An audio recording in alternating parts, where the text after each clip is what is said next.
Gear Tasting Radio is brought to you by Imminent Threat Solutions. ITS provides knowledge that empowers individuals with indispensable skill sets to explore the world and prevail against all threats. Right now, as a special thank you for all podcast listeners, we're offering 10% off in the ITS store. Simply use the code GTR to save 10% at store.itstactical.com.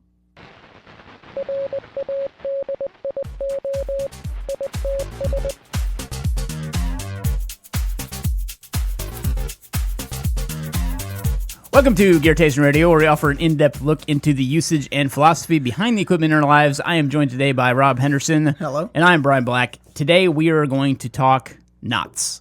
So we'll go ahead and get all the knotty puns out of the way. Ha ha ha ha. Knotty professor.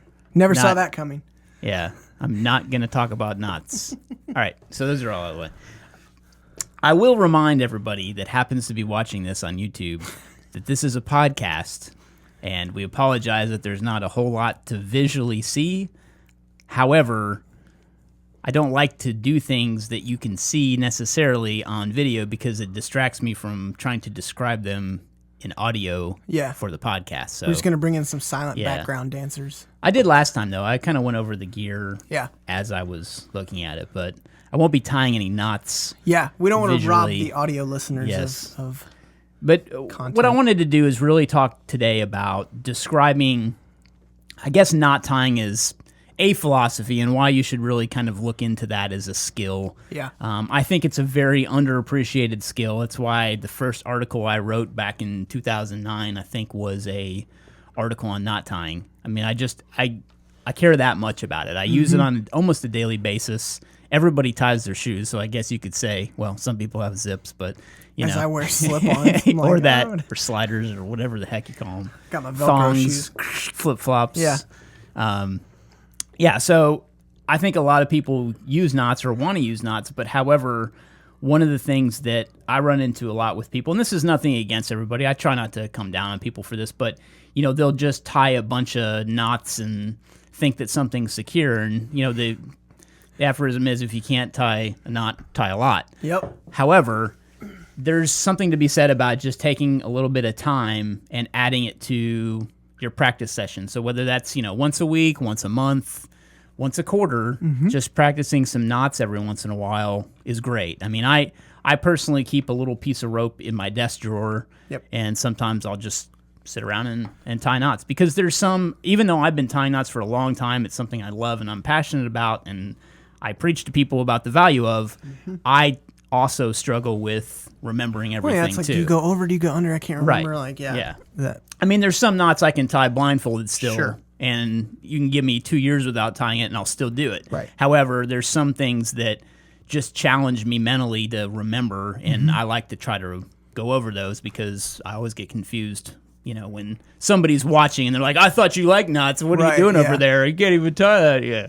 So, friends like to give me crap about that. Yeah. But Well, I think there's a lot of real-world application for knots. Sure. I mean, especially, like, we took some stuff to the dump this weekend, and it's comforting knowing that when you're tying something down, you know what the knot's going to do, versus when you just jumble it around, you're not 100% sure how that's going to be when you get there. Right. And if you tie the correct setup, then it's so much easier on you, and you can predict what's going to happen. Yeah, you don't want to be the guy that ties something down in the back of your truck and then it falls out. Yeah. So, causes damage to somebody else's vehicle. So there's some very important principles behind learning how to tie proper knots. So if I really like this skill too, because it's something that I've been able to do a lot with Boy Scouts. Boy Scouts are huge on tying knots, for those of you that don't know.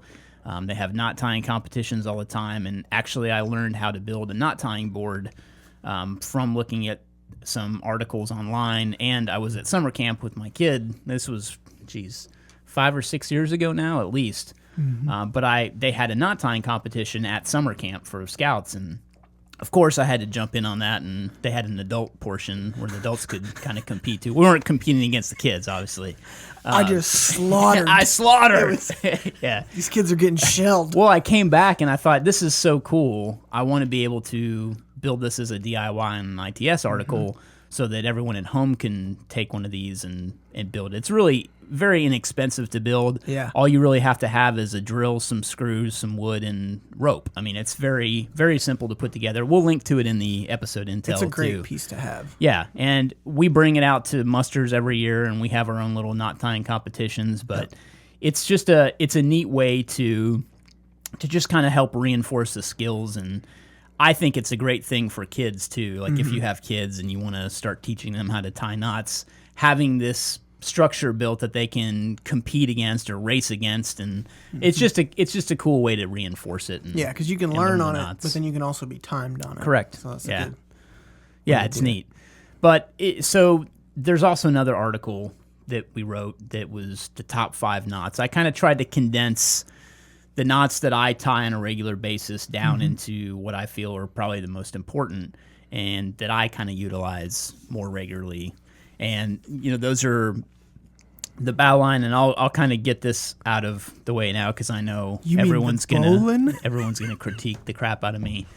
However, dating back to this knot's first usage, it was used to moor a ship or a rope that comes off the bow of a ship that got tied to a mast. So hence Bowline, not bowline or whatever. I don't get the bowline It's just kind of thing. turned into that. I think it's just the English language has evolved, and Sure. I get it. Yeah. I don't critique people with the way they say it, but however, everybody loves to I just think if you jump on the bandwagon. isolate it, the word line. Yeah. I've never said like Lynn. Yeah. So it's like, now you don't say bow, but if you are talking about a ship, It's the same frustration I have with my name. Yeah. It's like people spell it with an I, and I'm like, okay, spell Ryan, R-Y-A-N. Okay, add a B.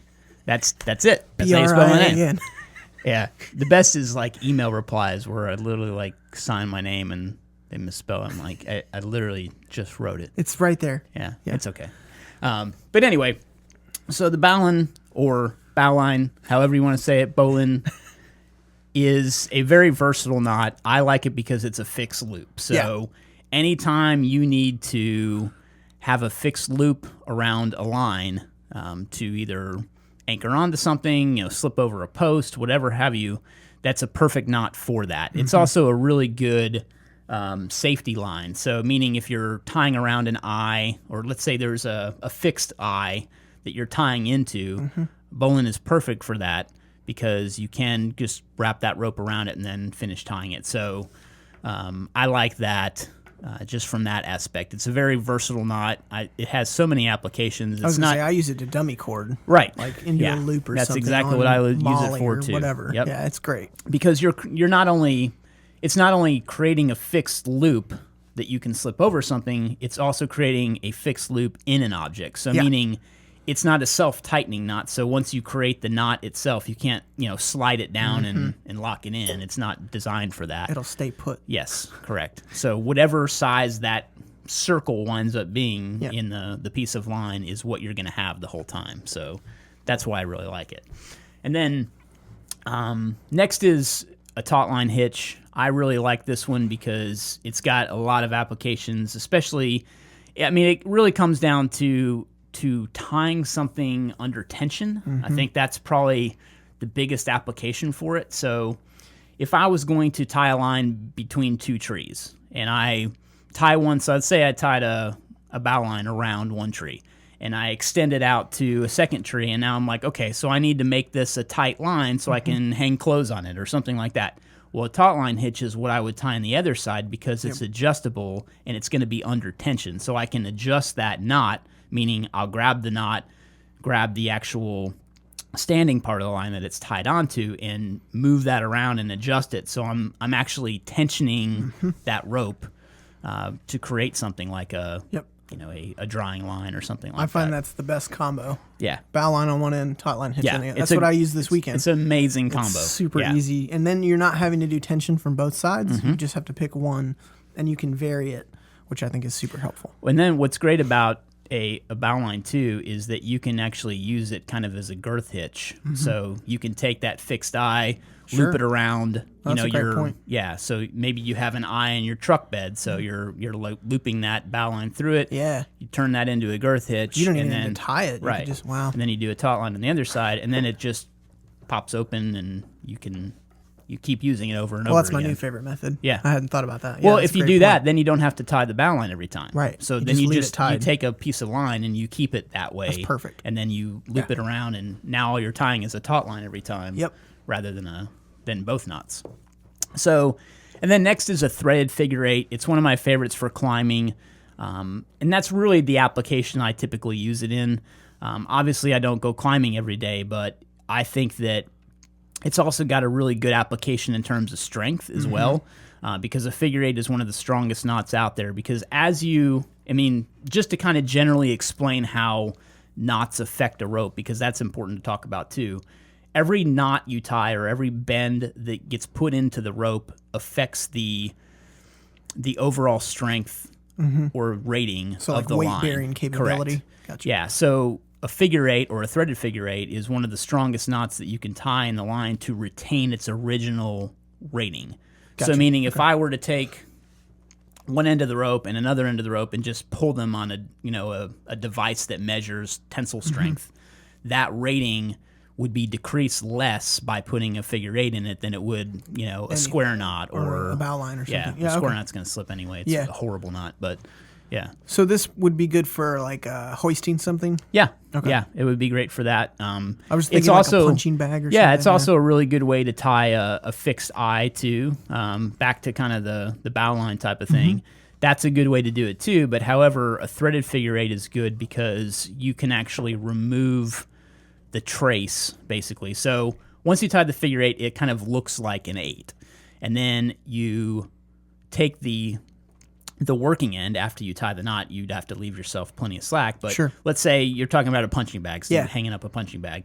The line comes from the ceiling, it comes down, you tie a figure eight, and then you have, let's say 3 feet of line left over. Okay. You take that line, you loop it through the top of the punching bag, and then you trace through the figure eight. So it's basically a doubled. Yeah, so you're basically putting a bite or a bend in the rope around the fixed part of the punching bag you're hanging, and then you trace back through the figure eight following the line backwards, basically, as it went.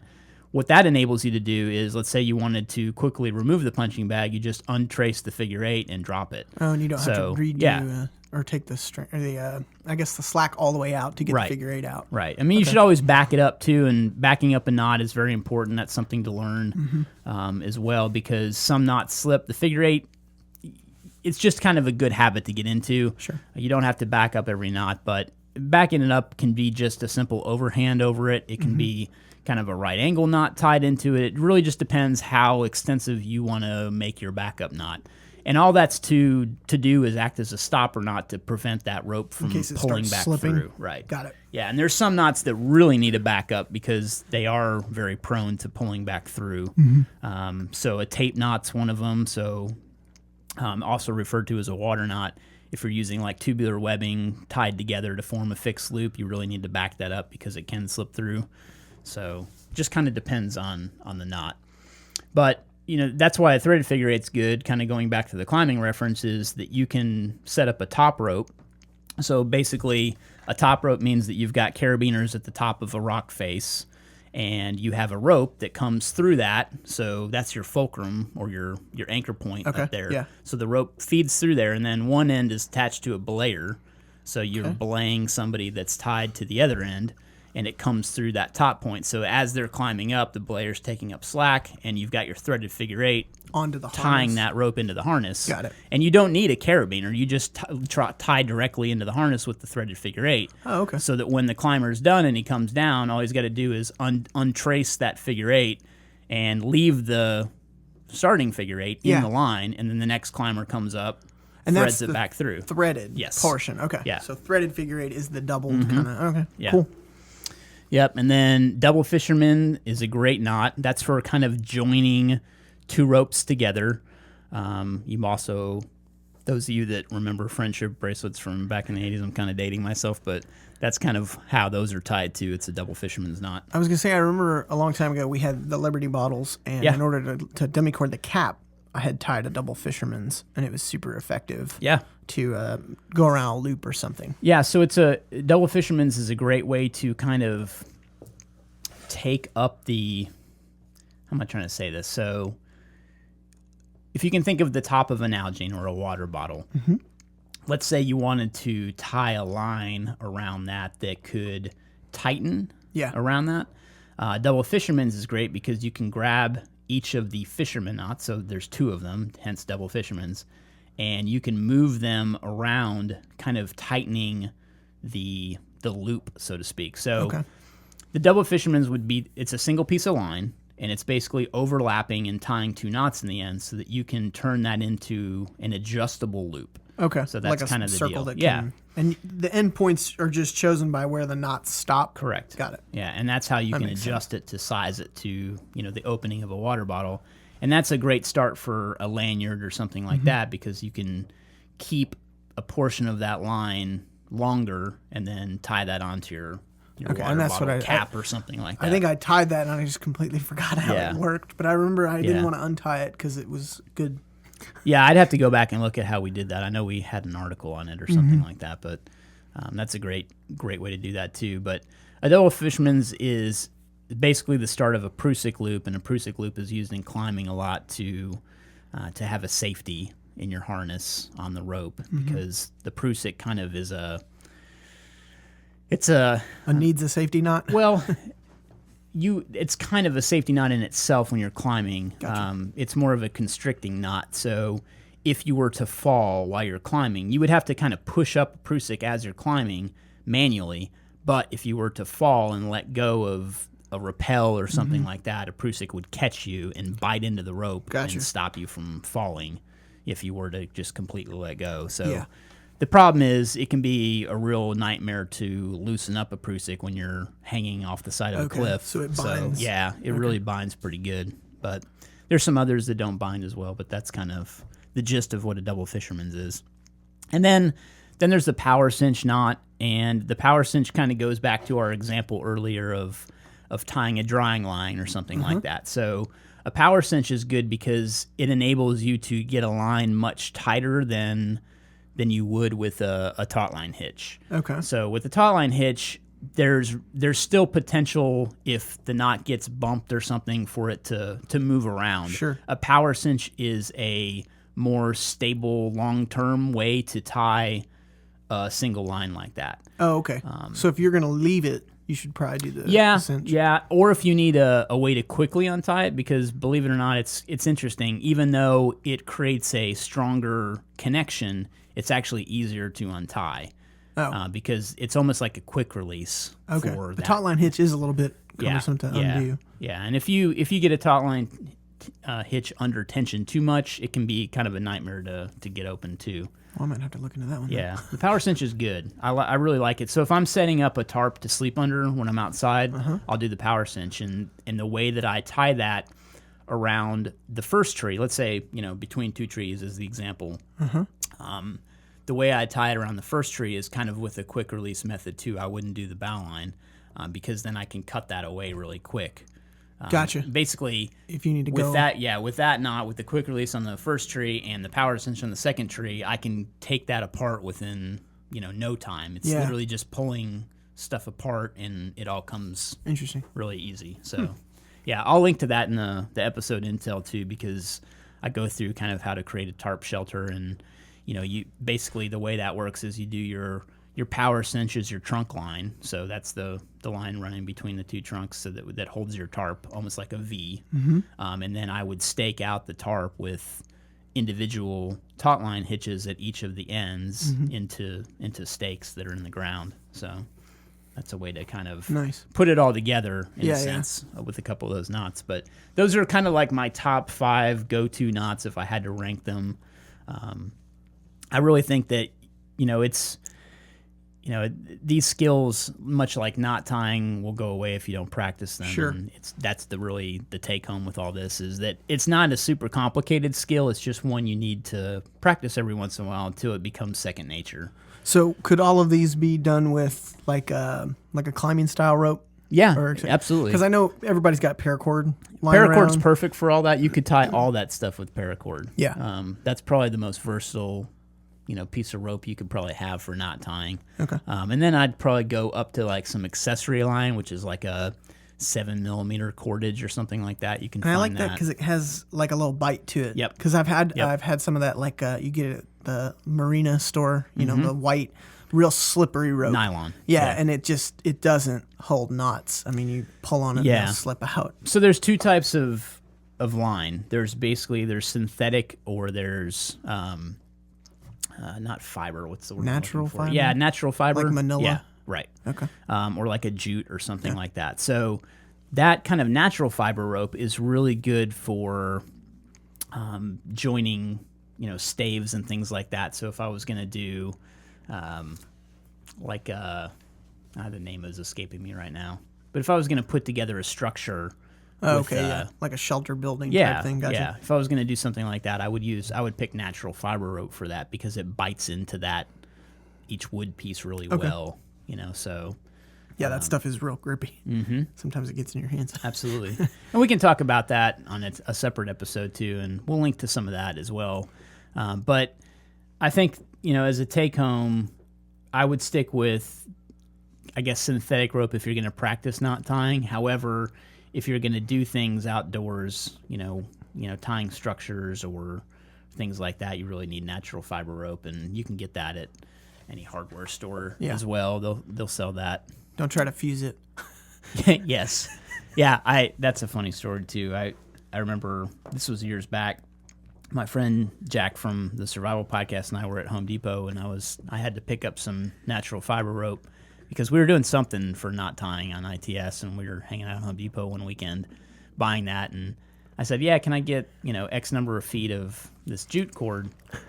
And the guy, cranks on his heat. His little burner? Yeah, his burner that you use for synthetic rope to cut. And, he did that with natural fiber rope. So he's sitting there. Was it like a good thick rope, too? Yeah. Oh, it was probably 3/4 inch thick. He's going to burn his way through? Yeah, I mean, he was like sitting there because it was smoking and catching doesn't usually fire. Smoke this much. Like, we were both just kind of sitting back. I filmed it. Oh, that's awesome. I kicked down my video camera on my phone and decided I'd make a video, but it was kind of comical in a knotty kind of way, just to bring it full circle. Thanks for listening to Gear Tasting Radio. I will say one thing, and I know you guys are probably yelling at me. Lashings was the word that I just could not think of as I was talking about tying natural fiber rope. People can breathe easy now. Oh my goodness. I can breathe easier. Anyway, if you have questions, use the pound tag Gear Tasting on any social media network. We will get them answered and fielded here on Gear Tasting Radio or our video Gear Tasting or Questions Over Coffee. Be sure to subscribe on Apple Podcasts so you can be the first to know when we release a new episode. And also, while you're there, we would very much appreciate you rating and reviewing the show. We'd love to hear what you think. Hopefully, it's a 5-star review. If so, it really helps kind of get our podcast into new territory with Apple Podcasts. They'll show it to new people and helps our podcast grow. So we very much appreciate your help with that. Last but not least, check out our membership. We have a crew leader membership we're offering right now. It is, I think, still on sale. No, it's not. Sale's ended, but missed the sale. Yeah, but anyway, you should join. It's a great value. Yeah, $50 a year, less than a few cents a day. It's great. You not only get the benefits of having a store discount, but you have access to a vendor discount program, and we're rolling out some new benefits lately. We've now got kind of a pre-release on all our products for members, so you get access to products about 24 hours earlier than it goes on sale to the public. So it's a great way to make sure you get our items, which typically sell out because we have a ravenous fan base, which we very much appreciate. So thank you very much to our members and our fans, and thanks for listening.